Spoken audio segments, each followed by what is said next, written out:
आप सबका मेरे YouTube चैनल किरण एजुकेशन वाई अलका किरण में स्वागत है। आज मैं आनुवंशिकता एवं जैव विकास के अंतर्गत लिंग निर्धारण के बारे में समझने की कोशिश करते हैं। जीवों में लिंग का निर्धारण किस प्रकार होता है। हम जानते हैं कि लैंगिक जनन में दो भिन्न जीव नर तथा मादा भाग लेते हैं, लेकिन उनसे उत्पन्न संतानों में लिंग का निर्धारण किस प्रकार होता है, ये बहुत जिज्ञासु प्रश्न है और हर कोई इसके बारे में जानना चाहता है। तो चलिए देखते हैं कि जीवों में लिंग का निर्धारण किस प्रकार होता है। तो है कि संतानों में लिंग का निर्धारण, इसके लिए बहुत सारे उपाय अलग अलग स्पीशीज द्वारा किया जाता है। कोई एक तरह का उपाय नहीं है, बहुत तरह के उपाय हैं। तो कुछ जीवों में लिंग का निर्धारण पर्यावरण द्वारा होता है।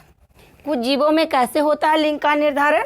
पर्यावरण, यानी पर्यावरण जाड़ा है, गर्मी है, बरसात है, इसके अनुसार जीव नर या मादा बन जाते हैं।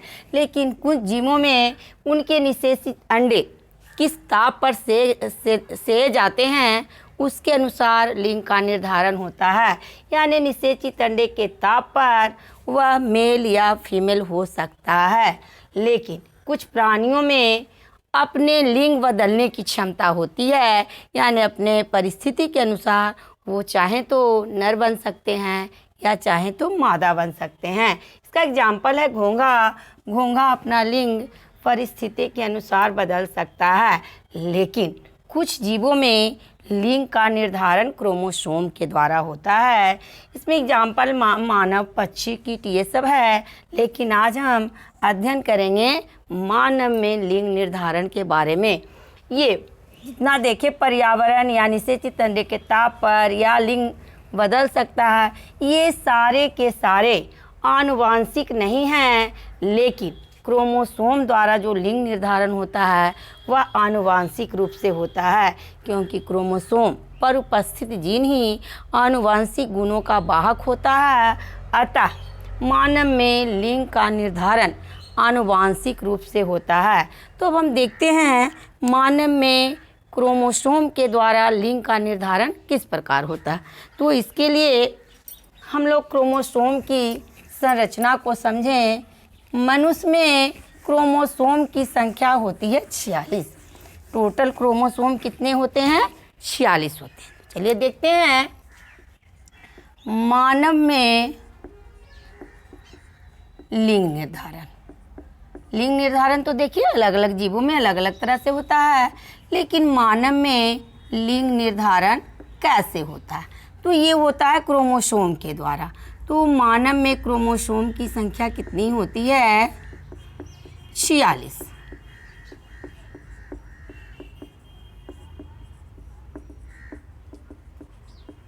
संख्या 46 होती है जो जोड़े में उपस्थित है। यानी 46 क्रोमोसोम का मतलब कितना जोड़ा? 23 जोड़ा क्रोमोसोम होता है। ये क्रोमोसोम जोड़े में उपस्थित होते हैं। अब ये 46 क्रोमोसोम या 23 जोड़े क्रोमोसोम में से कितने प्रकार के क्रोमोसोम होते हैं? तो सबसे पहला क्रोमोसोम है ऑटोसोम। अब ऑटोसोम किस तरह के क्रोमोसोम को कहा जाता है? ऑटोसोम।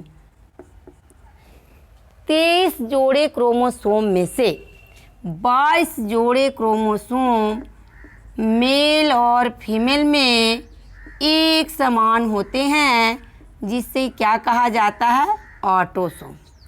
कितने जोड़े? 30 जोड़े क्रोमोसोम में से 22 जोड़े क्रोमोसोम एक समान होते हैं, जो मेल में भी होते हैं और फीमेल में भी होते हैं, और इसे कहा जाता है ऑटोसोम। अब अगला क्रोमोसोम है जिसे कहा जाता है लिंग क्रोमोसोम या सेक्स क्रोमोसोम। 23वां बचा क्या? 23 जोड़ा में से 22 जोड़ा जब निकल ही गया तो बचा केवल एक जोड़ा। यानी लिंग क्रोमोसोम कौन सा हो जाएगा? 23वां जोड़ा क्रोमोसोम। 23वां जोड़ा क्रोमोसोम को क्या कहा जाता है? लिंग क्रोमोसोम। ये मेल और फीमेल में अलग अलग होता है। लिंक क्रोमोसोम कौन सा हुआ? 23वां जोड़ा।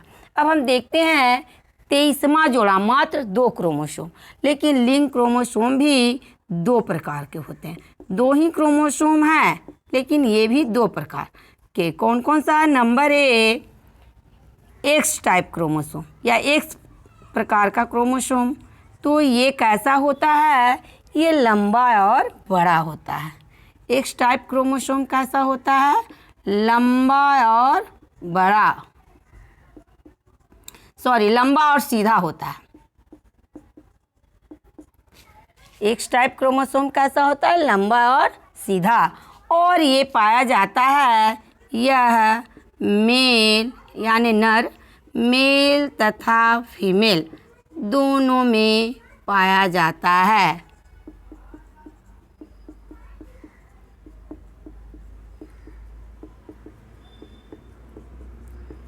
तो ये हुआ एक्स टाइप। 23वां जोड़ा क्रोमोसोम, मात्र एक क्रोमोसोम भी 2 प्रकार का हो गया। एक जोड़ा क्रोमोसोम। तो एक जोड़ा क्रोमोसोम में एक क्रोमोसोम को हम कहेंगे एक्स टाइप। तो अगला बच गया जिसको कहेंगे वाई टाइप क्रोमोसोम। अब ये कैसा होता है? तो Y type chromosome X type की तुलना में अपेक्षाकृत छोटा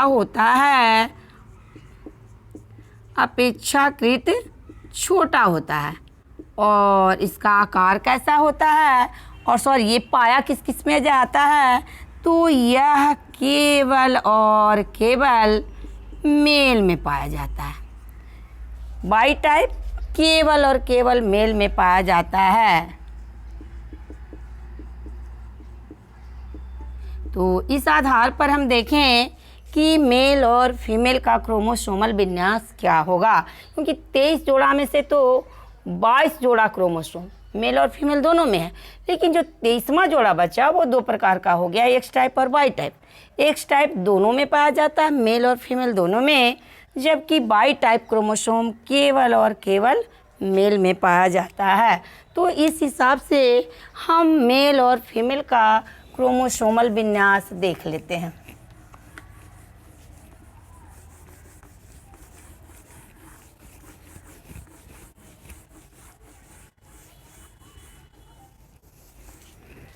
चलिए देखें मेल का क्रोमोसोमल विन्यास।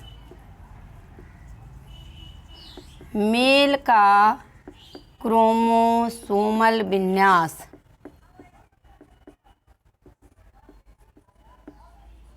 क्या होता है? तो 46 क्रोमोसोम में 22 जोड़ा, यानी 44 क्रोमोसोम तो मेल फीमेल में एक जैसा होता है, लेकिन मेल में एक एक्स और एक होता है वाई। ये हुआ मेल का। उसी तरह से फीमेल यानी मादा का क्रोमोसोमल विन्यास हो जाएगा 44 plus X Y, 44 plus X X. ये हुआ फीमेल का क्रोमोसोमल विन्यास।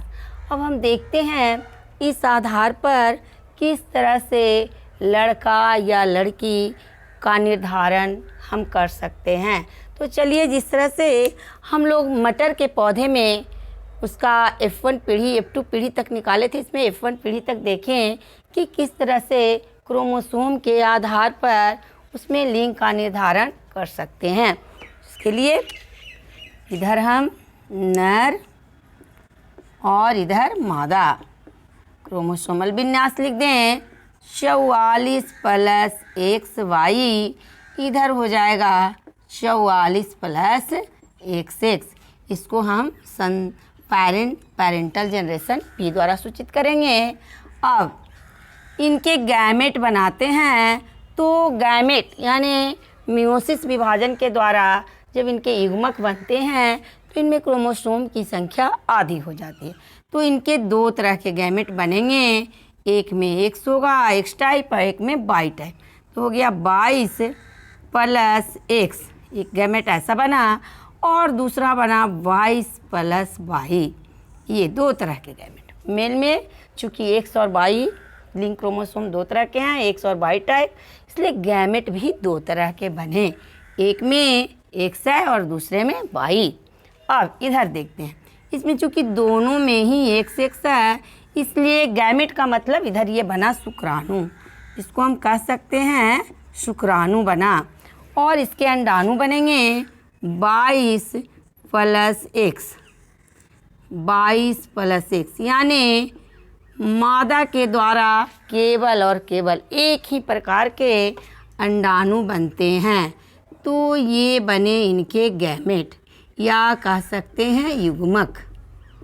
अब हम इसको आगे देखें किस तरह से इन युग्मकों यानी शुक्राणु और अंडाणु के मिलने से नर या मादा का निर्माण होगा। तो इसको बनाने में थोड़ा सा ये लगता है, ऐसे इस तरह से कर देते हैं, इसको उल्टी भी बनाएं और इधर 2 समांतर रेखा लें। अब इसको मिलाते हैं, यानी एक गैमेट शुक्राणु जो है इसका, ये दोनों अंडाणु से मिलेगा इस तरह से। तो ये बना 22 + 22, यानी 44 और x बन गया 44 + x। ये यहाँ देखिए, ये भी हो गया 22 + 22, यानी 44 + x। यहाँ क्या बनेगा, ये अब इसका दोनों से, ये शुक्राणु ये दोनों अंडाणु से अलग अलग मिलाए। अब इस शुक्राणु को इस अंडाणु से, इन दोनों अंडाणु से बारी बारी से मिलाते हैं। चलिए एक बार इससे और एक बार इससे, पर प्रैक्टिस से ये बनाना आ जाएगा। तो चलिए 22 + 22, यानी 44 + x 22, यानी इसमें बाई टाइप आ गया।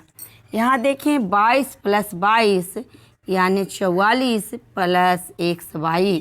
तो हम देखते हैं कि शुक्राणु एक्स टाइप शुक्राणु तो हमेशा से ही एक्स टाइप अंडाणु से मिलेगा, लेकिन जब वाई टाइप शुक्राणु अंडाणु से मिलता है तो उसमें बाई आ जाते हैं, और बाई गुण किसके लिए है, मेल के लिए।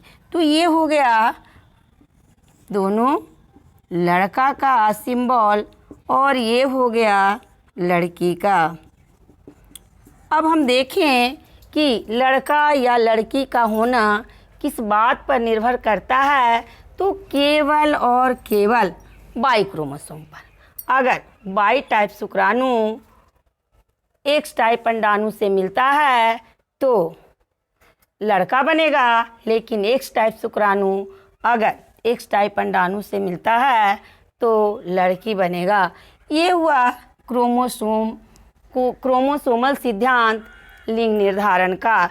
तो इस तरह से जो हमारे समाज में बोला जाता है लड़का या लड़की का होना किस पर निर्भर करता है, तो ये निर्भर करता है केवल और केवल मेल पर, नर पर, जो लेकिन पता नहीं होता है फिर भी लिंग निर्धारण में किसकी भूमिका होती है, तो नर की भूमिका होती है।